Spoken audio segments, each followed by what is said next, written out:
up, beautiful people? What today is Wednesday. Happy Wednesday, beautiful people. And let's do the intro. What's up, you guys, and welcome back to Currently Business Generational Wealth Lifestyle. I am one of your hosts, the one, the only, and the flies from today. I am Danielle Bailey, and of course, God is the ultimate host. What's up, you guys? Happy Wednesday. Shout out to my healing hoodie. Okay, like I'm excited. These are the new hoodies that I have just recently dropped, like this week or whatever. So, like, I'm excited about this hoodie. But y'all, I wanted to come on here because I was currently doing this. Baby, look, come on, TikTok thing. Why is you showing? I'm all the way over here. Y'all, I got the TikTok. Jesus Christ. I got the TikTok little rotating camera.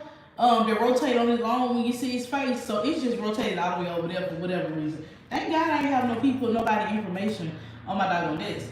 But this is, I just finished completing more paperwork. Okay, so today's title, we are talking about the pros and the cons of accepting Medicaid, right? And so Medicaid insurance. And so for those of you that do not know what that is, Medicaid insurance is where it's a free insurance for people who are who meet qualifications. It is a federal government program, right? And it's for people who meet the income qualifications and things of that nature. So if they make under a certain amount of money, they can get Medicaid. And what Medicaid would do, they would cover the cost of their actual services that they need. So when I became a clinician, when I became a therapist, right? I was like, I had this idea. I got to go save the world. Okay, I got to go save the world. I got to go save my people. I got to be able to provide quality services, mental health services to people. So I got to go do this. I got to go save the world. So I'm going to accept all insurances. I'm going to accept Medicaid so people can come to me, right? However, y'all know. So for those of you that don't know, I am a full-time therapist in private practice working for myself. I had that mentality back when I started my practice, 2017. However, I didn't go full-time private practice until 2019. So I had so from 2017 to 2019, I was working a job, right? And so with this job, the security of a job was there. So like in my practice, and I honestly, like my practice wasn't making money in the beginning or whatever. And so like, but I wasn't tripping because I had a job, right? And so from 2017 to 2019, I was like, well, yeah, from 2017 to 2018, I was like, you know what, I'm cool. I'm accepting a whole bunch of Medicaid people. At that time, Medicaid wasn't paying me. Like I had so many issues with Medicaid, right? But it was cool because I was working. When I went full-time private practice and I started accepting, like understanding that I no longer had the security of my job, that's when I started having issues with Medicaid.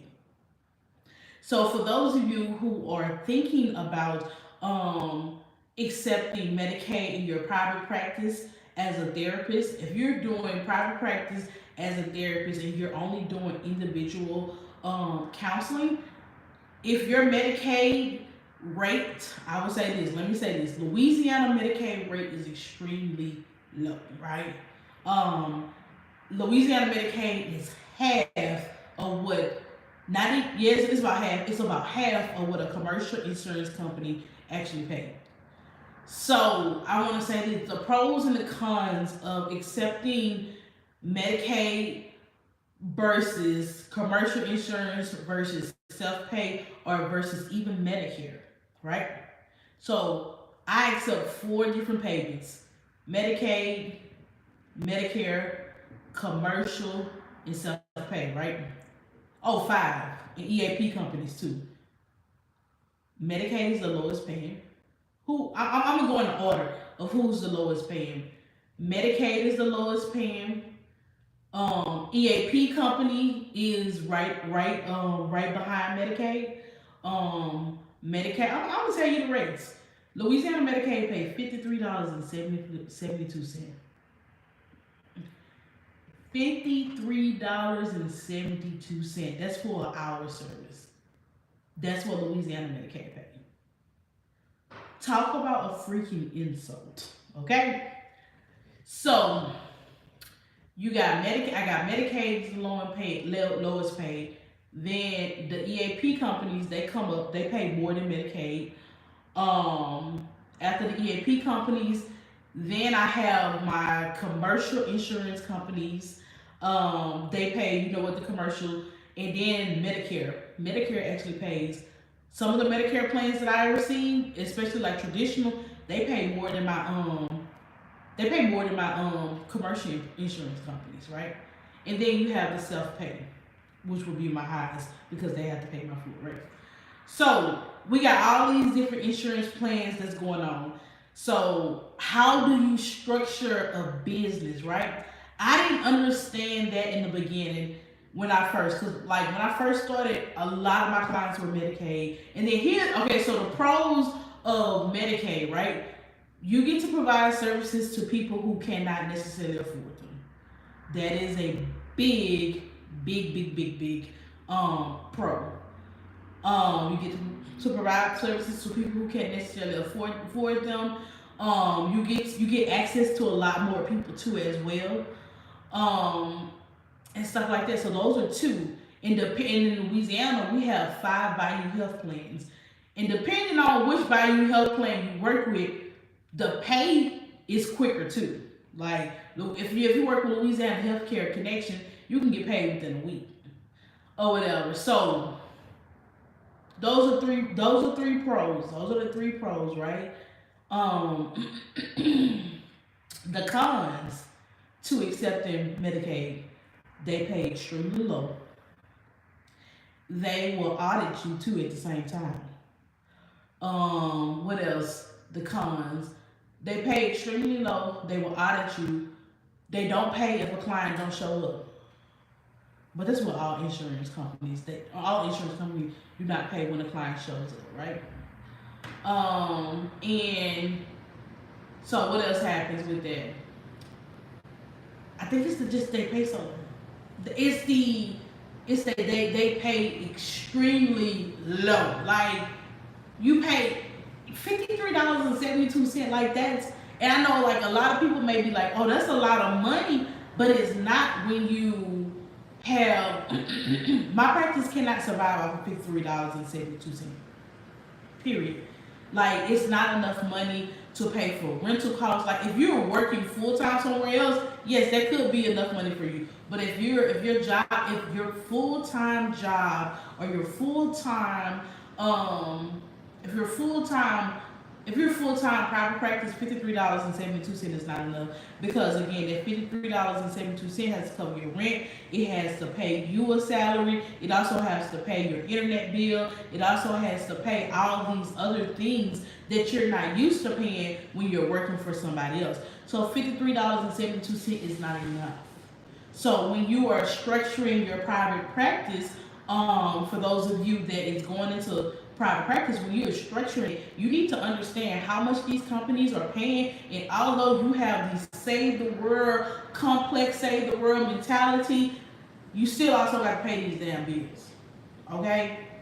So what I ended up having to do in 2021, so from 2017 to about 2021, I was heavily Medicaid provider. Like the majority of all my clients had Medicaid until 2021, and I remember feeling like I had to. Like I remember having a conversation with God about that. Like God, like bro, I can't make it. And I remember telling God, I'm not accepting Medicaid anymore. I'm not doing that because I'm not able to make it. And I was like, I remember telling God, you told me to accept Medicaid. You told me this. And so I was like, we were going back and forth with him. And I remember I was working with a business coach at the time. I was taking business classes at the time. And in the business classes, we were talking about it. Like, and I'm just like, it just doesn't make sense. Like, guy, I'm just out here pleading and begging the guy at this point, like, bruh, I'm not accepting Medicaid anymore. You keep telling me I need to accept Medicaid. And then he came back and God was so plain as clear. He said, you're going to accept Medicaid, but he said you don't, all your clients does not have to be Medicaid. He was like, I never told you to have a practice full of Medicaid clients. I told you to accept Medicaid clients. And when God gave me that clarity, I flipped it. So I'm no longer heavily Medicaid clients. I'm heavily commercial insurance clients now. So that took a lot of restructuring, and that took a lot of time too as well. So like, I want to say this: if you're going to accept Medicaid because it's a God thing for you, or it's something that you want to do, like, have a limit on the amount of people that you're going to accept. Like, know that in your business structure already. So if I'm seeing 20 to 25 people, I'm going to have 5 Medicaid slides. And the other 20 slides are going to be for commercial, self-pay, or Medicare. You know, and then even because if you listen at the top of my video, I tell you I accept 5 different forms of payment. I accept Medicaid, I accept EAP, I accept commercial insurance, I also accept Medicare, and I also accept self-pay, right? So what I do is, I have, like I said, I have about 5 Medicaid slides, right? I think I got, how many people up in here do I have? I have about 10 Medicaid clients now in my practice, but I probably see, it's just 10 total people that's on Medicaid in my practice. But a weekly, I probably see about 3 to 5 of them. So like, I try not to go over 5 Medicaid clients a week. And so I'm still able to provide services to them. I'm still able to. So now I'm in the process really and truly of building. If I'm going to see 25 people in a week, which I just don't think that I would see 25 people in a week, tell y'all the truth, I'm not going to hold y'all. I think I got besides myself out here trying. I'm not trying to see all these people in a week. I'm not. I really want to see about 10 to 15 people.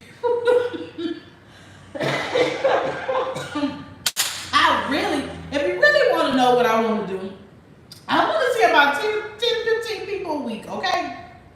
And I want to do, we're seeing about 10 to 15 people. That's my goal for 24.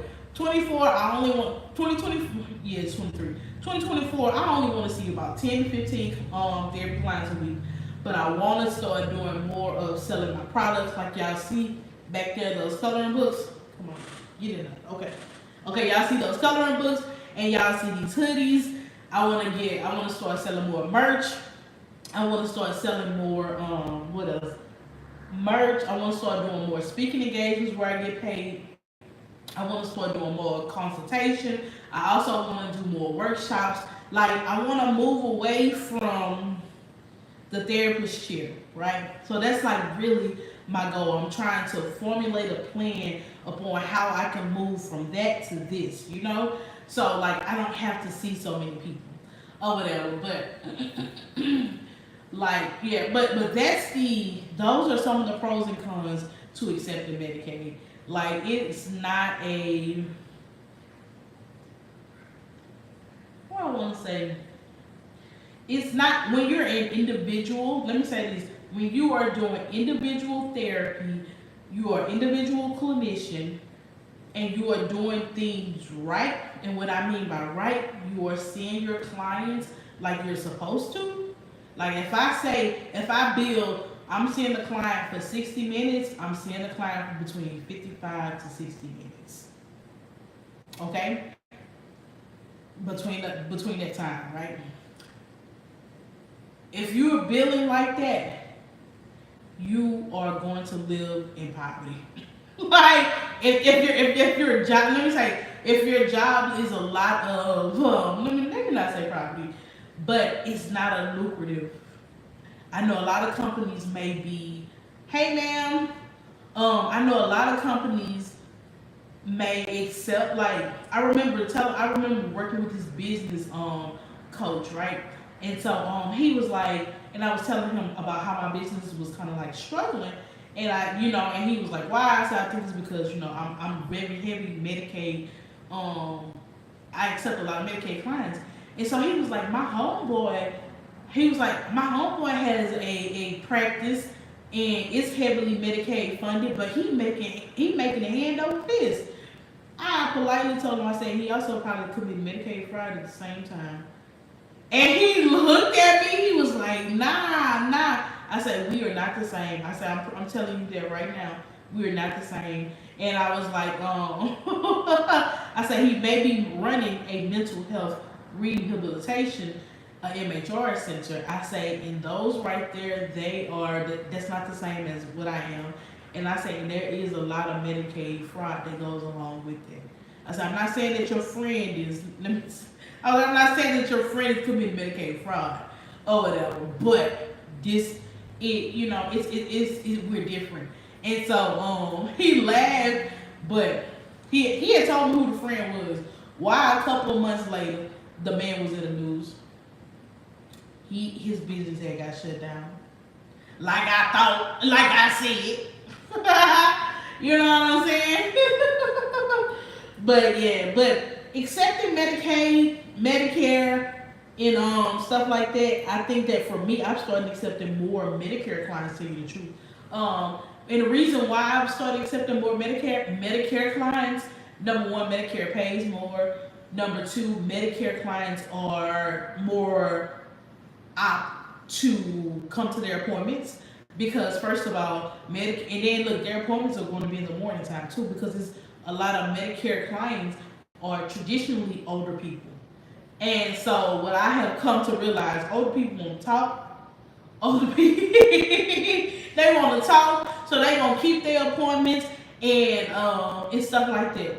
So I'm all right with it. So I've been accepting more. I think I have.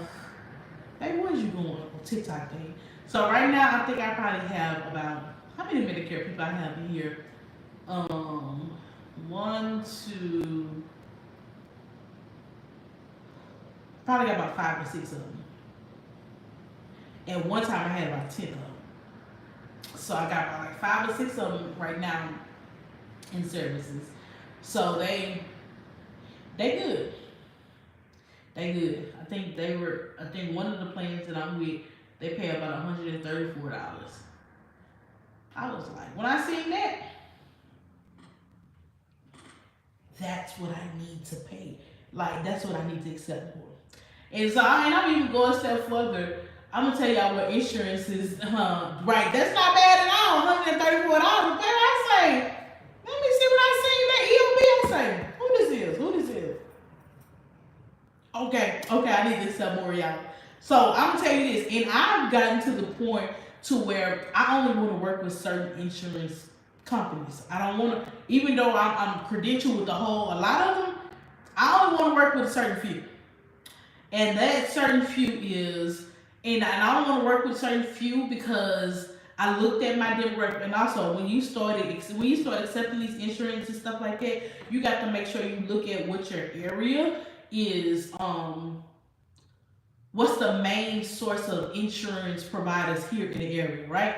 So for Louisiana, the state of Louisiana, a lot of their employees, like state employees, a lot of them have Blue Cross Blue Shield. So I use a lot. I have a lot of Blue Cross Blue Shield people. Blue Cross Blue Shield take 2 weeks to pay. 85%, probably even 90% of my people in here are Blue Cross Blue Shield, and we good with Blue Cross, okay? Because Blue Cross gonna pay. The next up is United Healthcare, and United Healthcare. I probably got about like 2-3 people on United Healthcare. Then I have my Medicaid plans, because Louisiana have 5 different Medicaid plans. No, they have 6 now. They have 6 different Medicaid plans. I think I service about 2 of them. I have Healthy Blue and I have Louisiana Healthy Blue and Louisiana Healthcare Connection. Healthy Blue is the Medicaid version of Blue Cross Blue Shield. So I'm only primarily working, even though I accept a lot of people, a lot of insurance companies, I only primarily work with about three to four, really. And I know their billing system.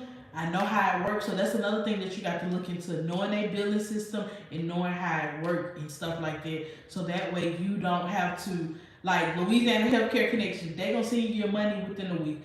Healthy Blue, they are going to send your money in about 2 weeks. Healthy Blue and Blue Cross, they'll send you your money in about 2 weeks. Who else? United Healthcare, they send you your money in about 2 weeks too as well. So Louisiana Healthcare Connections, the Medicaid plan, they're the only one that I know that are paid within a week. So yeah, so like you got to, when we start understanding all this, and then when you start working with EAP companies, you gotta understand them. Some of them take 30 days to pay out, or some of them may pay you like, who is it? BHS. They'll pay you on the 15th and the 30th of every month. So yeah. And with Medicare, I've only had the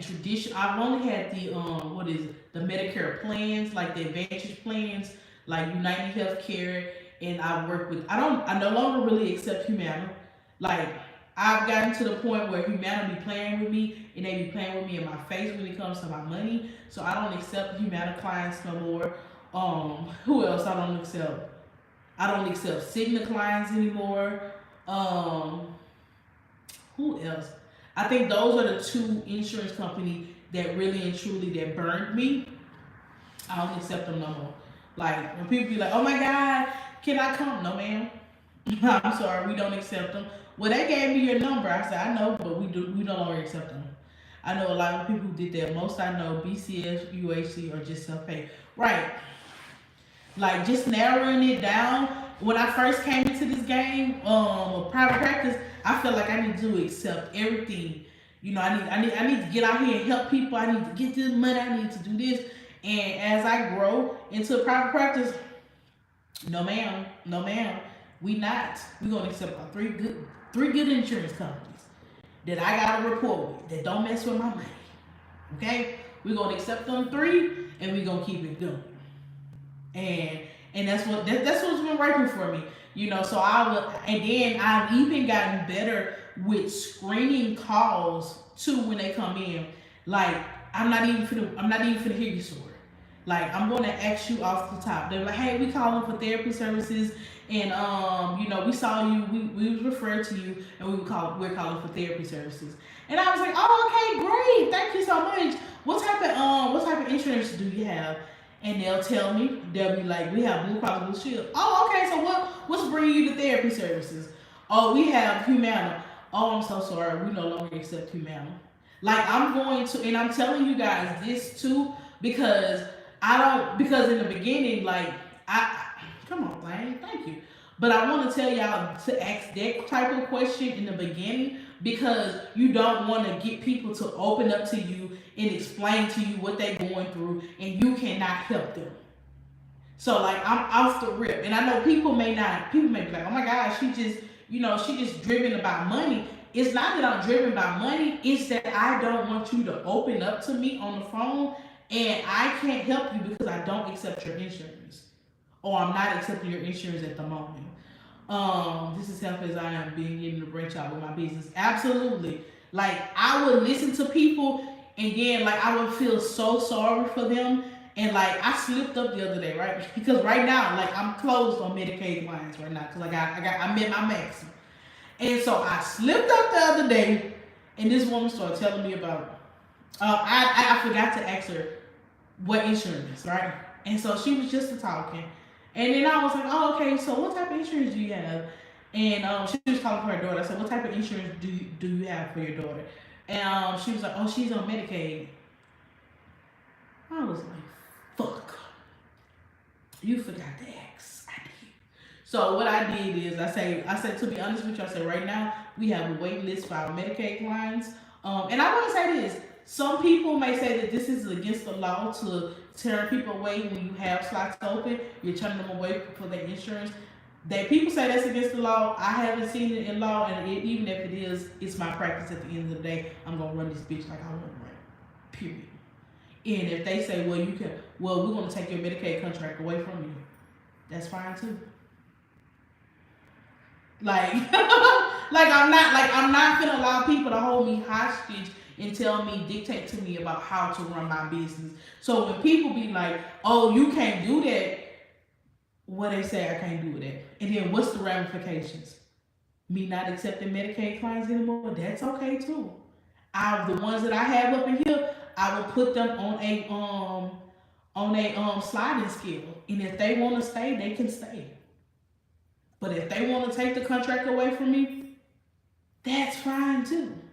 Like when you're going into this business of having your own private practice, you set the standards. Stop letting other people set the standards for you.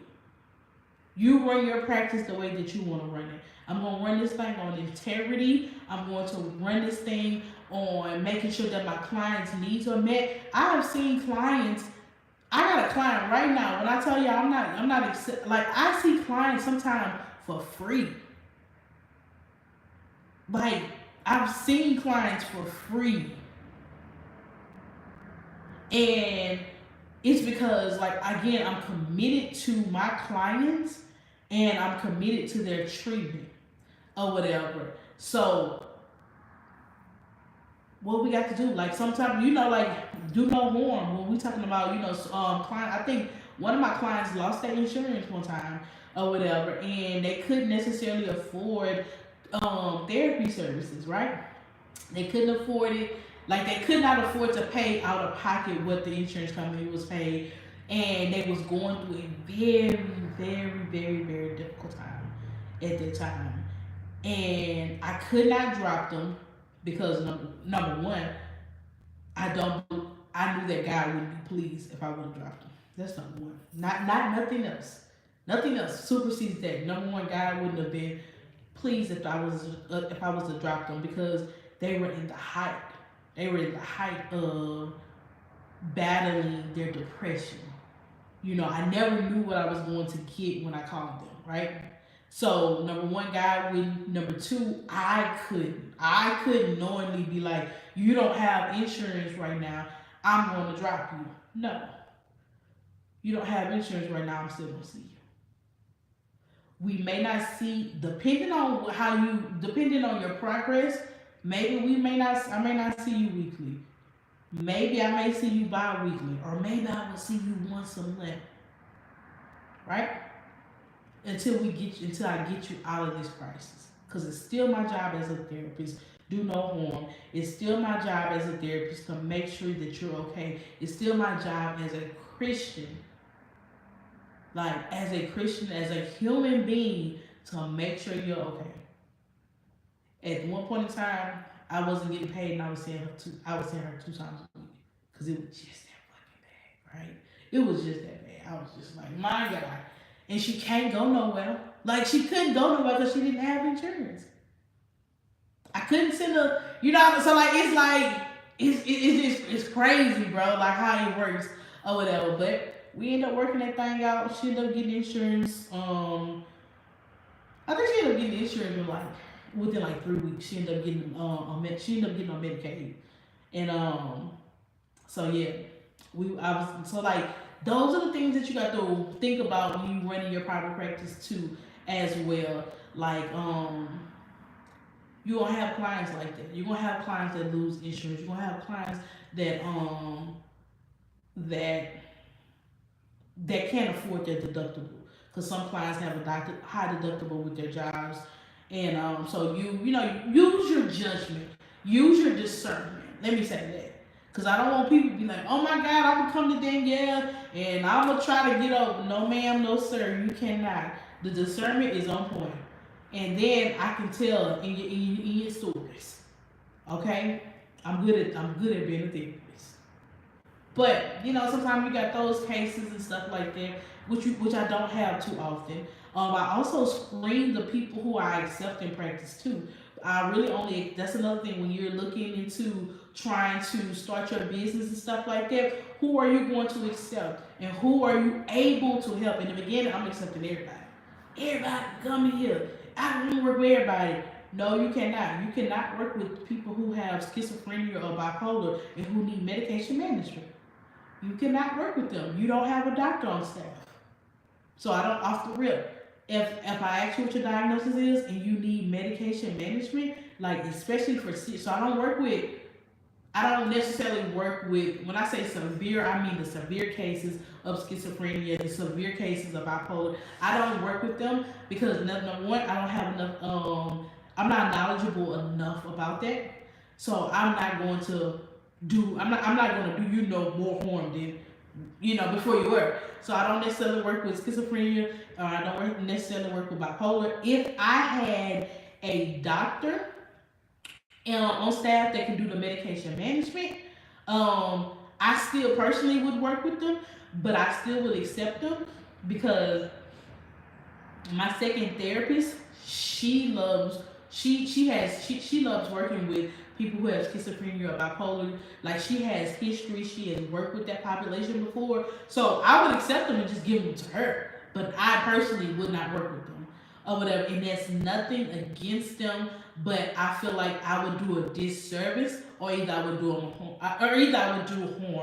to them because I don't have enough. So right now, I accept a lot of people that has depression or anxiety, and I don't accept a lot of people that's in crisis neither. No, ma'am. No, ma'am, no, sirs. If you are in a bona fide crisis, as far as in, like, I've had people call like, oh my God, they're suicidal. I'm referring you to the ER. I'm not going to necessarily, like, when I say I got a screening process of who I'm accepting and who I'm not accepting, that's that's real talk right there. Because if I don't necessarily, like, a lot of my clients are stable. I work with a lot of my clients for years now. Like, we stable. Okay, we good over here, because it doesn't do well with my own personal anxiety if you're continuously going into a crisis.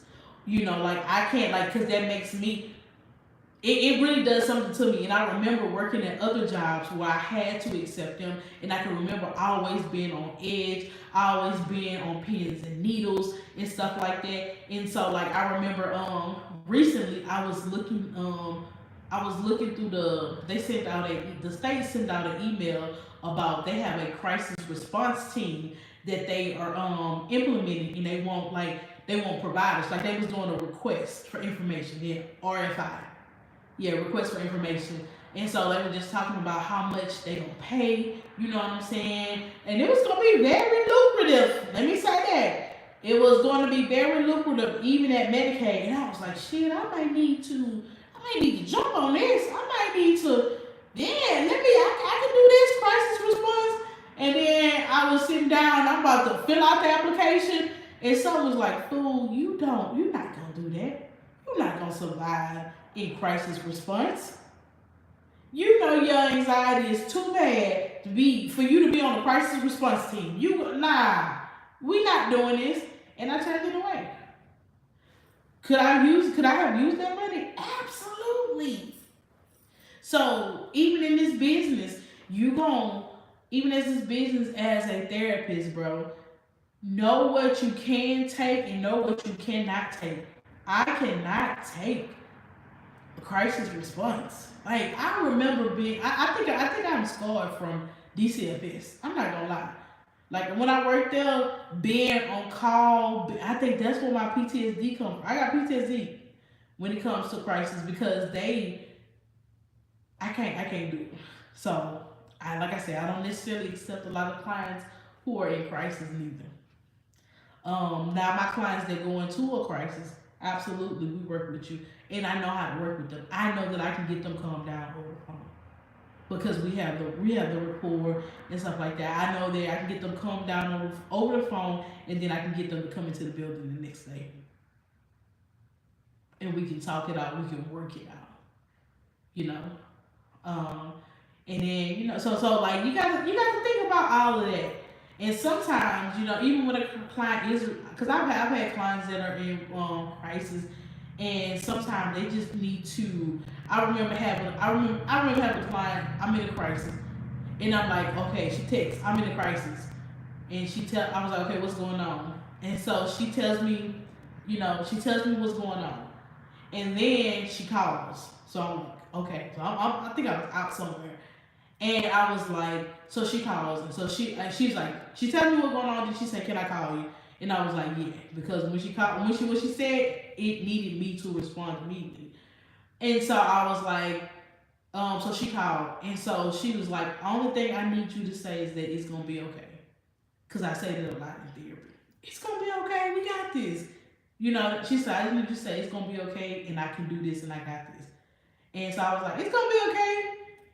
It's okay. You got this. And she was like, that's it. That's all I need you to say. And sometimes, so when you're building this rapport with your clients, sometimes that's all you got to say to let them know that they got this and they're gonna be okay. And she was. And we talked about doing her next session. Okay, so that's my tangent about accepting Medicaid and Medicare, the pros and the cons. Before I wrap this on up, because this is a good 36 minutes. The pros, you do get to help a lot more people. Yeah, you get to help a lot more people and you get access to more people, and you don't necessarily have to do a lot of advertising neither. When it comes to that, but the cons is a long list. It's a long list. So, but do what you feel, and do what your heart desires. But most importantly, do what God tells you to do. Yeah. So that's all I got for y'all on today. I will see y'all later. Bye.